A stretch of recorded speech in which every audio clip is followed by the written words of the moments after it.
Escrito 163. La ordenación de los 70 en Magadán. Escasos días después de que Jesús y los 12 regresaran a Magadán desde Jerusalén, llegaron, procedentes de Belén, Abner y un grupo de unos 50 discípulos. En ese momento estaban congregados en el campamento de Magadán el colectivo de evangelistas, el de mujeres y unos 150 discípulos de todas partes de Palestina, también verdaderos y probados. Después de dedicar unos pocos días a conversar con sus seguidores y a reorganizar el campamento, Jesús y los 12 comenzaron a impartir un curso de formación intensiva a este grupo especial de creyentes. De este grupo de discípulos, bien formados y experimentados, Jesús elegiría posteriormente a los 70 maestros para enviarlos a proclamar el Evangelio del Reino. Esta instrucción comenzó con regularidad el viernes 4 de noviembre y prosiguió hasta el sábado 19 de noviembre. Cada mañana, el maestro daba una charla a este conjunto de creyentes. Pedro les enseñaba métodos de predicación pública. Natanael les instruía en el arte de la enseñanza. Tomás les explicaba cómo responder a las preguntas, mientras que Mateo se encargaba de gestionar los asuntos económicos del grupo. Los demás apóstoles también participaron en esta labor docente según su experiencia particular y talentos naturales.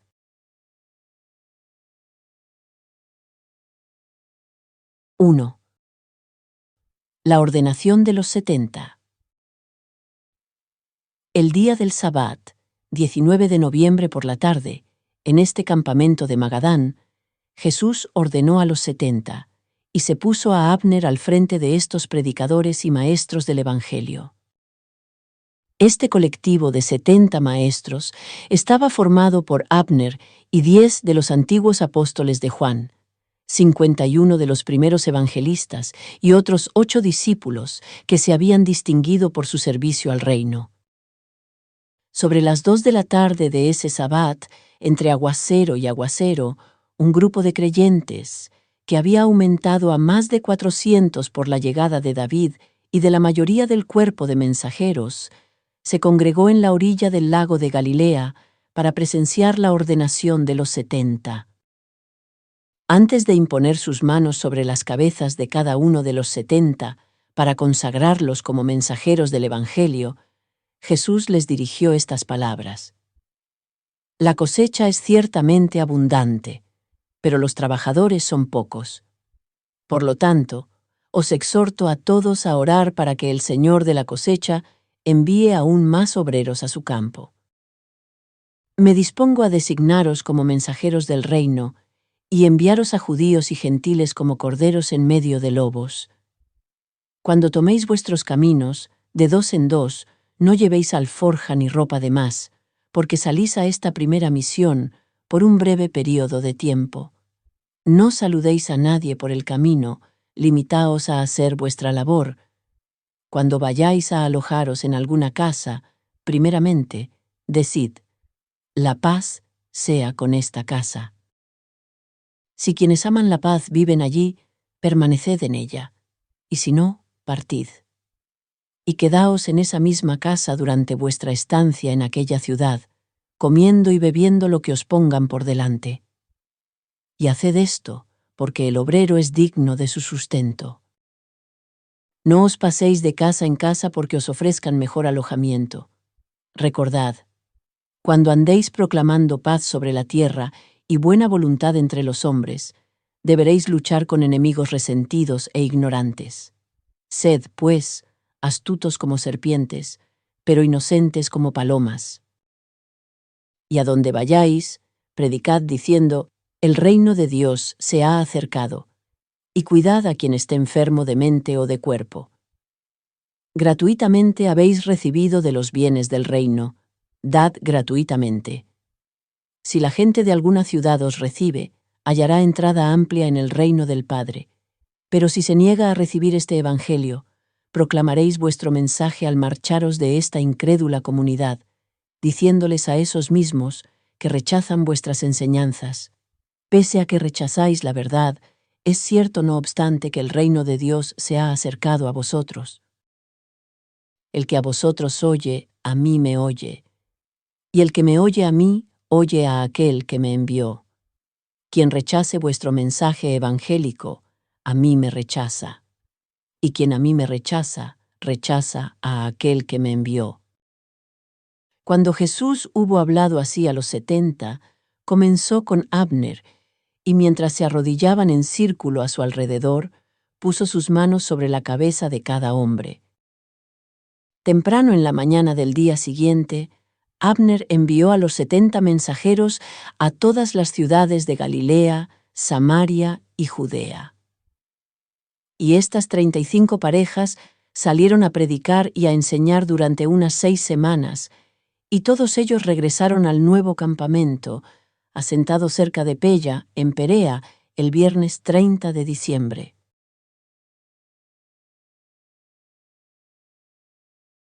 II. El joven rico y otros discípulos. La comisión designada por Jesús para seleccionar a los aspirantes a los 70 rechazó a más de 50 discípulos que se habían ofrecido para ordenarse y convertirse en miembros de este grupo.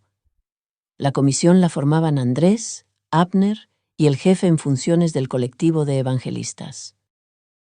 En todos los casos en los que esta comisión de 3 miembros no alcanzaba un acuerdo unánime, llevaban al candidato ante Jesús, y aunque el maestro no rechazó a ninguno de los que aspiraban a ser ordenados mensajeros del Evangelio, hubo más de una docena que, cuando hablaban con él, perdían sus deseos de ser mensajeros del Evangelio. Un ferviente discípulo vino a Jesús diciendo: «Maestro, quiero ser uno de los nuevos apóstoles, pero mi padre es muy anciano y está al borde de la muerte. ¿Se me permitiría regresar a mi casa para enterrarlo?» Jesús le dijo a este hombre: «Hijo mío, las zorras tienen guaridas y las aves de los cielos nidos, pero el Hijo del Hombre no tiene dónde recostar la cabeza. Tú eres un discípulo fiel y puedes continuar como tal al regresar a tu casa y cuidar a tus seres queridos, pero no es así con los mensajeros de mi Evangelio. Ellos han renunciado a todo para seguirme y proclamar el reino. Si quieres ser ordenado como maestro, deja que otros entierren a los muertos, pero tú vete a anunciar la buena nueva». Y este hombre se marchó muy desilusionado. Otro discípulo vino al maestro y dijo: «Quisiera ser ordenado mensajero, pero me gustaría ir a mi casa durante algún tiempo para consolar a mi familia». Y Jesús le respondió: «Si quieres ser ordenado, debes estar dispuesto a dejarlo todo». Los mensajeros del Evangelio no pueden tener sentimientos divididos. Ninguno que, habiendo puesto su mano en el arado, mira hacia atrás, es digno de convertirse en mensajero del reino. Entonces Andrés llevó hasta Jesús a un joven rico, un creyente devoto que deseaba ordenarse. Este joven, Matadormo, era miembro del Sanedrín de Jerusalén. Había oído enseñar a Jesús y, posteriormente, Pedro y los otros apóstoles lo habían formado en el Evangelio del Reino. Jesús informó a Matadormo de los requisitos necesarios para ser ordenado y le pidió que postergara su decisión hasta haberlo pensado más detenidamente. Temprano, en la mañana siguiente, cuando Jesús iba a dar un paseo, este joven lo abordó y le dijo: «Maestro, quisiera conocer de ti las certezas de la vida eterna. Ya que he cumplido todos los mandamientos desde mi juventud, desearía saber, ¿qué más debo hacer para lograr la vida eterna?». Respondiendo a esta pregunta, Jesús le dijo: «Si guardas todos los mandamientos, no adulterarás, no matarás, no hurtarás, no dirás falsos testimonios, no defraudarás, honrarás a tu padre y a tu madre, haces bien. Pero la salvación es la recompensa de la fe, no meramente de las obras. ¿Crees en este Evangelio del Reino?». Y Matadormo contestó: «Sí, maestro, De cierto creo todo lo que tú y tus apóstoles me habéis enseñado. Y Jesús dijo: Entonces, eres en verdad mi discípulo y un hijo del reino. Después, dijo el joven: Pero, Maestro, no quiero resignarme a ser tu discípulo. Desearía ser uno de tus nuevos mensajeros. Cuando Jesús oyó esto, lo miró con mucho cariño y le dijo: Te haré uno de mis mensajeros si estás dispuesto a pagar el precio debido y si haces una cosa que te falta. Matadormo respondió: Maestro, haré cualquier cosa si se me permite seguirte. Jesús, besando en la frente al joven arrodillado ante él, añadió: Si quieres ser mi mensajero, anda, vende todo lo que tienes, y cuando le hayas dado lo recaudado a los pobres o a tus hermanos, ven y sígueme, y tendrás tesoros en el reino de los cielos. Cuando Matadormo oyó esto, decayó su semblante. Se levantó y se fue triste porque tenía muchas posesiones. Este rico y joven fariseo se había criado creyendo que la riqueza era una señal del favor de Dios. Jesús sabía que lo ataba el amor a sí mismo y a sus riquezas. El maestro quería liberarlo del amor a la riqueza, no necesariamente de la propia riqueza. Aunque los discípulos de Jesús no se desprendían de todos sus bienes terrenales, los apóstoles y los 70 sí lo hacían.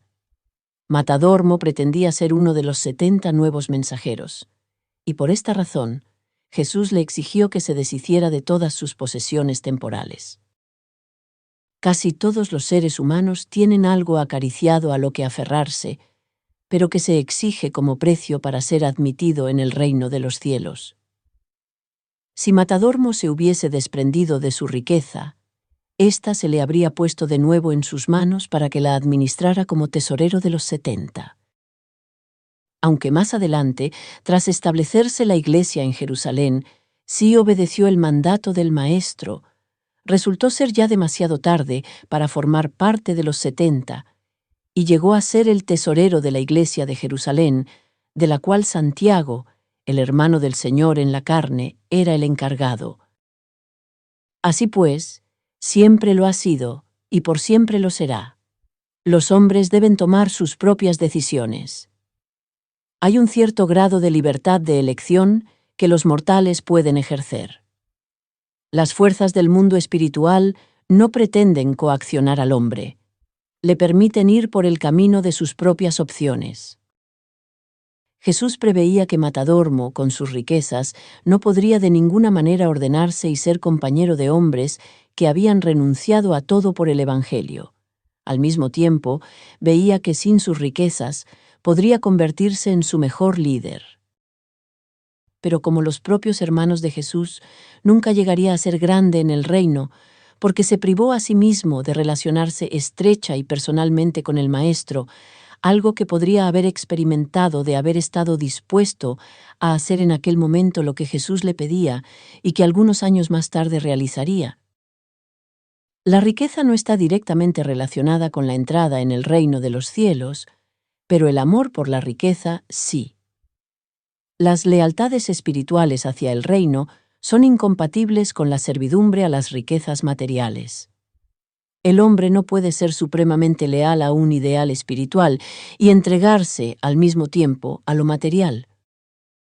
Jesús nunca enseñó que era errado poseer riquezas. Solo exigió que los 12 y los 70 destinaran todas sus posesiones terrenales a una causa común. Incluso aceptó que se obtuvieran beneficios al liquidar sus propiedades, como en el caso del apóstol Mateo. Jesús muchas veces ofreció algunas recomendaciones a sus discípulos acomodados, tal como había hecho con el hombre rico de Roma. El maestro estimaba que la prudente inversión del exceso de beneficios era una forma legítima de asegurarse contra futuras e inevitables adversidades. Cuando las arcas apostólicas eran sobreabundantes, Judas colocaba fondos en depósito para poder usarlos posteriormente si tenían que afrontar necesidades por la disminución de los ingresos. Judas lo hacía tras consultar con Andrés.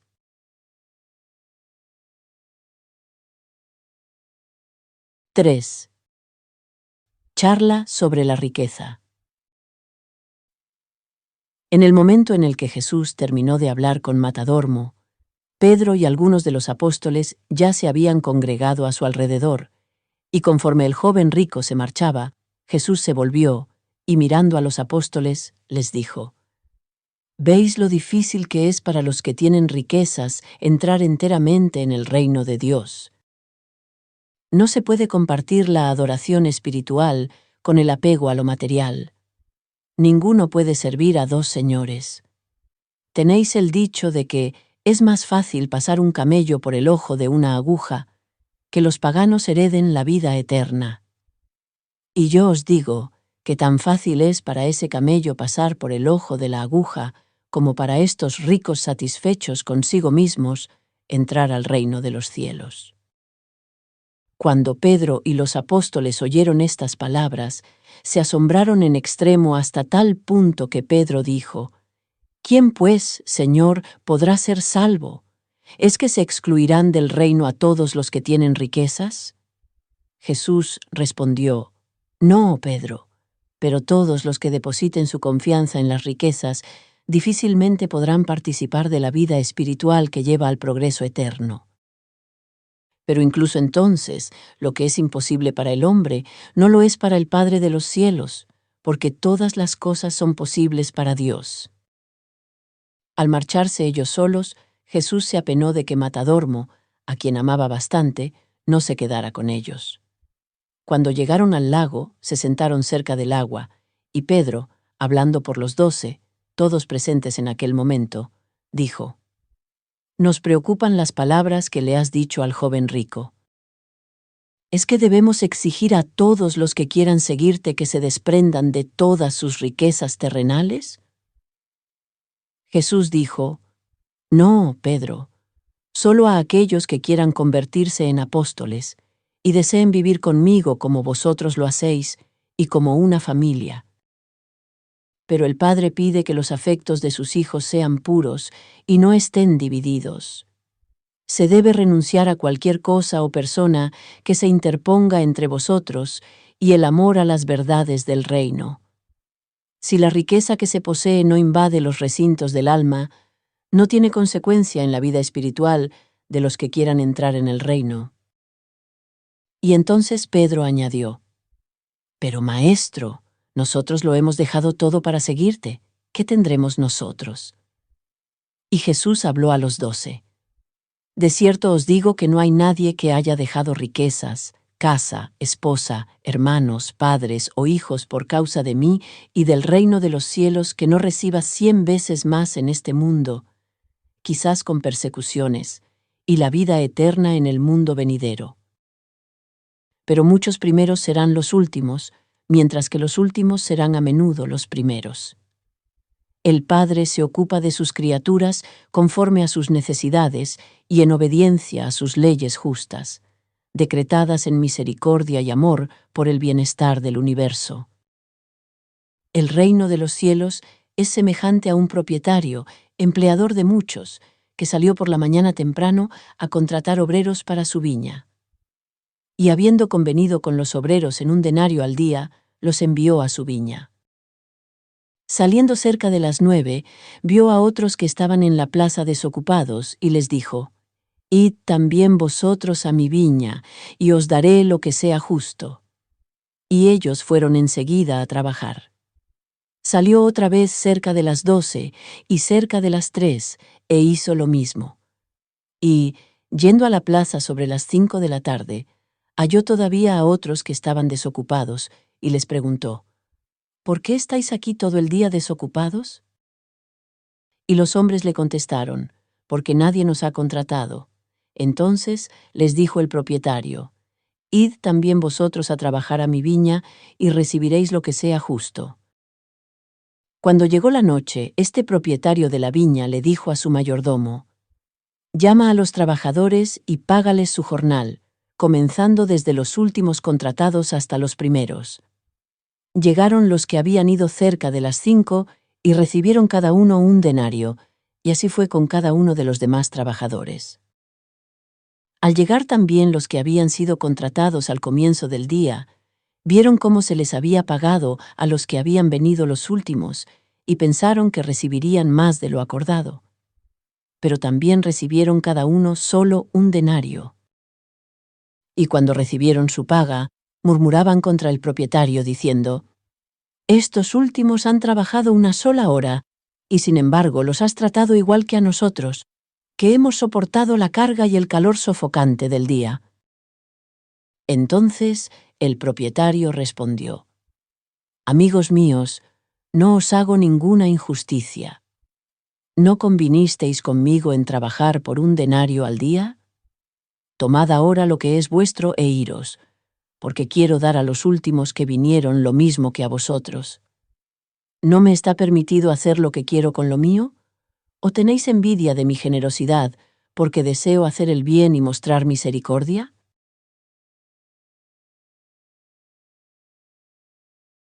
4. Despedida de los 70.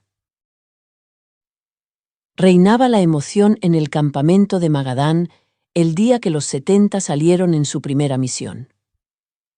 Temprano esa mañana, en su última conversación con los 70, Jesús hizo hincapié en lo siguiente.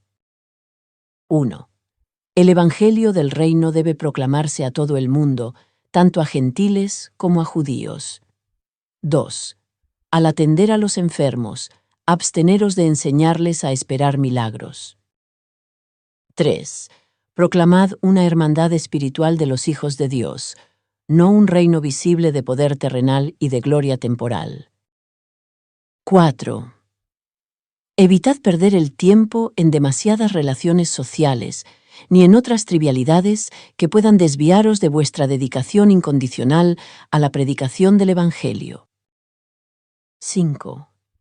Si la primera casa que elijáis para vuestra sede resulta ser un hogar digno, morad allí durante toda vuestra estancia en esa ciudad. 6. Dejad claro a todo creyente fiel que ha llegado el momento de romper abiertamente con los líderes religiosos de los judíos de Jerusalén. 7. Enseñad que todo el deber del hombre se resume en este único mandamiento: ama al Señor tu Dios con toda tu mente y con toda tu alma, y a tu prójimo como a ti mismo. Debían enseñar este deber del hombre en lugar de las 613 reglas de vida enunciadas por los fariseos. Cuando Jesús terminó de decirles estas cosas a los 70, en presencia de todos los apóstoles y de los discípulos, Simón Pedro se los llevó con él y les predicó su sermón de ordenación, que ampliaba las directrices que el Maestro les dio en el momento de imponerles las manos y designarlos como mensajeros del reino. Pedro instó a los 70 a que cultivaran en su experiencia las siguientes virtudes. 1. Consagración a la oración y a la adoración. Orar siempre para que se envíen más obreros para recolectar la cosecha del Evangelio. Explicó que, cuando se ora así, es como si se dijera: «Aquí estoy, envíame a mí». Les instó a que no desatendiesen su práctica diaria de adoración. 2. Verdadero valor. Les advirtió que hallarían hostilidades y que de cierto sufrirían persecuciones. Pedro les dijo que la misión que iban a emprender necesitaba de valor y aconsejó a quienes tuviesen miedo que se marcharan antes de comenzar. Pero nadie lo hizo. 3. Fe y confianza. En esta corta misión, debían salir sin ningún aprovisionamiento. Debían confiar en el Padre para la comida y el cobijo y para todo lo que necesitasen. 4. Fervor e iniciativa. Debían poseer fervor y un sensato entusiasmo. Debían ocuparse estrictamente de los asuntos de su Maestro. El saludo oriental conllevaba un ceremonial largo y elaborado. Por ello, se les había dado instrucciones para que no saludaran a nadie en el camino, lo que era una forma común de exhortar a alguien a que se ocupara de sus asuntos sin perder el tiempo. Esto no significaba que no fuesen afectuosos en sus saludos. 5. generosidad y cortesía. El maestro les había dado instrucciones para que evitaran perder innecesariamente el tiempo en ceremonias sociales, aunque les recomendó que actuaran cortésmente con todos los que se relacionaran. Debían mostrar total generosidad hacia quienes los albergaran en sus casas. Estaban estrictamente advertidos de no dejar un hogar humilde para alojarse en uno más confortable o de mayor prestigio. 6. Atención a los enfermos. Pedro encomendó a los 70 a que buscaran a los enfermos de mente y cuerpo e hicieran todo lo que estuviera a su alcance para aliviar o curar sus enfermedades. Y una vez que se les encargó su misión y se les dieron estas instrucciones, partieron de 2 en 2 para llevar a cabo esta misión en Galilea, Samaria y Judea. Aunque los judíos tenían un extraño respeto por el número 70, por el hecho de que las naciones paganas sumaban 70, y aunque eran 70 los mensajeros que debían llevar el Evangelio a todos los pueblos, por lo que podemos percibir, se trató de una mera coincidencia que este grupo constara de 70 miembros. Es cierto que Jesús habría aceptado a no menos de 12 más de ellos, pero ellos no estaban dispuestos a pagar el precio de desprenderse de sus riquezas ni de sus familias.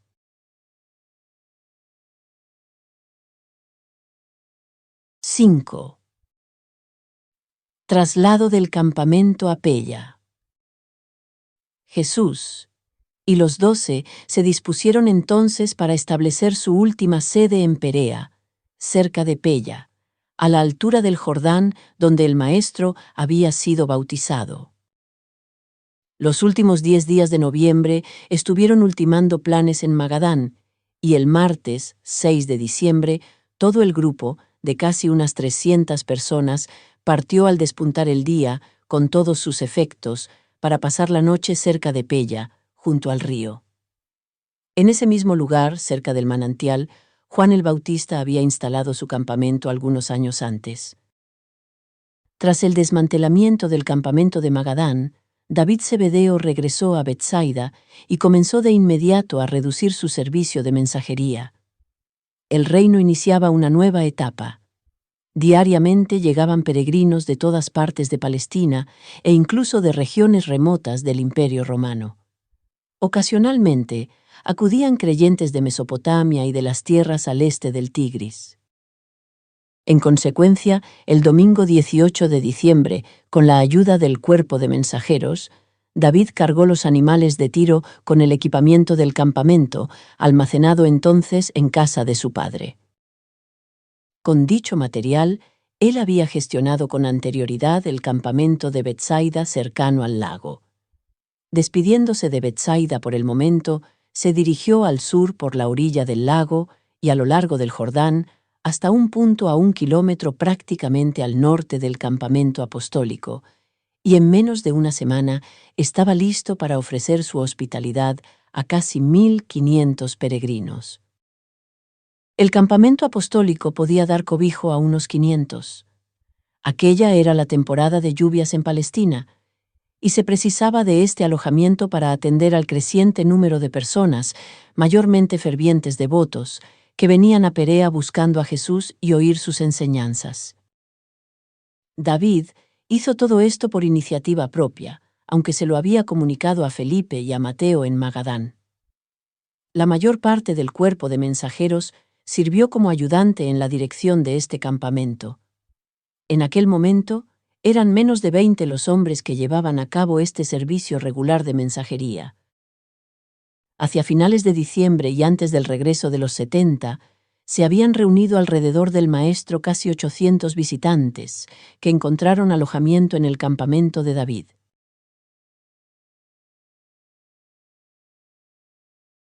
6. Regreso de los 70. El viernes 30 de diciembre, mientras Jesús se encontraba en las colinas cercanas con Pedro, Santiago y Juan, los 70 mensajeros fueron llegando, de 2 en 2, a la sede de Pella, acompañados de un gran número de creyentes. Jesús volvió al campamento sobre las 5 de la tarde, estando los 70 reunidos en el área de formación. La cena se demoró durante más de 1 hora por el relato de las experiencias de estos entusiastas del Evangelio del Reino. Durante las semanas previas, los mensajeros de David ya habían informado a los apóstoles muchas de estas cosas, pero realmente inspiraba oír a estos maestros del Evangelio, recientemente ordenados, narrar personalmente cómo había judíos y gentiles, sedientos de la verdad, que habían acogido su mensaje. Jesús, por fin, vio cómo los hombres salían a difundir la buena nueva sin su presencia personal, y supo entonces que podía dejar este mundo sin que esto supusiera un serio obstáculo para el progreso del reino. Cuando los 70 comentaron que hasta los demonios los obedecían, se referían a las extraordinarias sanaciones que habían hecho en casos de víctimas con trastornos nerviosos. No obstante, sí hubo algunos pocos casos de auténtica posesión de los espíritus, a los que estos mensajeros del Evangelio habían aliviado, y aludiendo a estos, Jesús dijo: «No es extraño que estos espíritus menores rebeldes se sometan a vosotros, pues yo vi a Satanás caer del cielo como un rayo. Pero no os alegréis tanto por ello, porque yo os declaro que, en cuanto regrese a mi Padre, enviaremos a nuestros espíritus a las mentes de los hombres, para que estos pocos espíritus extraviados no puedan entrar más en las mentes de los desafortunados mortales. Me regocijo con vosotros de que tengáis influencia sobre los hombres, pero no os enaltezcáis a causa de esto.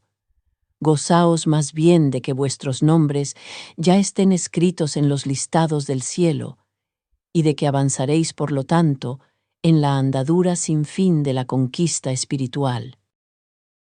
Y fue, en ese instante, justo antes de cenar, cuando Jesús experimentó uno de esos raros momentos de éxtasis emocional que en ocasiones sus seguidores habían presenciado. Dijo: «Te doy gracias, Padre mío, Señor del cielo y de la tierra, porque, mientras que este gran evangelio estaba oculto a los sabios y a los arrogantes, el Espíritu ha revelado estas glorias espirituales a estos hijos del reino». Sí, Padre mío, debe haber sido grato ante tus ojos hacer esto, y me regocija saber que la buena nueva se diseminará por todo el mundo, incluso después de que yo haya vuelto a ti y a la labor que me has encomendado.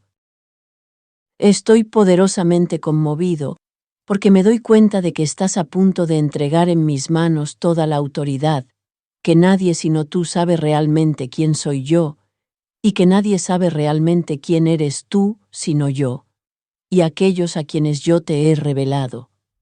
Y, cuando haya acabado de impartir esta revelación a mis hermanos en la carne, continuaré impartiéndola a tus criaturas en las alturas. Tras hablar con el Padre, Jesús se volvió a sus discípulos y mensajeros del Evangelio y les dijo: «Dichosos los ojos que vean y los oídos que oigan estas cosas, porque os digo que muchos profetas y grandes hombres de eras antiguas desearon ver lo que vosotros ahora veis, y no lo vieron. Y muchas generaciones de hijos de la luz aún por venir, cuando oigan de estas cosas, os envidiarán a vosotros que las habéis oído y visto». Luego, dirigiéndose a todos los discípulos, dijo: «Habéis oído cuántas ciudades y aldeas han acogido la buena nueva del reino, y cómo los judíos y los gentiles han recibido a mis mensajeros del Evangelio y maestros. Y benditas sean ciertamente estas comunidades que han escogido creer el Evangelio del reino. Pero ay de los habitantes de Corazín, Betsaida, Julias y Cafarnaúm, que rechazaron la luz, esas ciudades que no recibieron bien a estos mensajeros. Yo declaro que, si las obras portentosas que se hicieron en estos lugares se hubieran hecho en Tiro y Sidón, la gente de estas ciudades llamadas paganas ya hace tiempo que se habría arrepentido y se habría puesto ropas ásperas y cubierto de ceniza. Cuando llegue el día del juicio, será de hecho más tolerable para Tiro y Sidón. Al ser el día siguiente, Sabbat, Jesús se fue aparte con los 70 y les dijo: «Verdaderamente me gocé con vosotros cuando regresasteis con las buenas nuevas sobre la acogida del Evangelio del Reino por tanta gente repartida por toda Galilea, Samaria y Judea. Pero ¿por qué estabais tan sorprendentemente eufóricos? ¿Es que no esperabais que vuestro mensaje fuera poderoso? ¿Es que salisteis con tan poca fe en este Evangelio que volvisteis sorprendidos de su efectividad? Y ahora bien, aunque no quisiera apagar vuestro espíritu de gozo, deseo advertiros seriamente contra las sutilezas del orgullo espiritual. Si pudierais comprender la caída de Lucifer, el inicuo, evitaríais solemnemente toda forma de orgullo espiritual. Habéis emprendido esta gran labor de enseñar al hombre mortal que él es un hijo de Dios. Os he mostrado el camino. Salid a cumplir con vuestro deber y no os canséis de hacer el bien. A vosotros y a todos los que sigan vuestros pasos a través de las eras, os digo, yo siempre estoy cerca, y mi llamamiento, invitación es y por siempre será. Venid a mí todos los que estáis cansados y agobiados, y yo os haré descansar. Aceptad el yugo que os impongo, y aprended de mí, porque yo soy honesto y leal, y encontraréis descanso espiritual para vuestras almas. Y comprobaron que las palabras del Maestro eran verdaderas cuando pusieron a prueba sus promesas. Y, desde ese día, incontables miles de personas han experimentado y confirmado de igual manera la certeza de estas mismas promesas.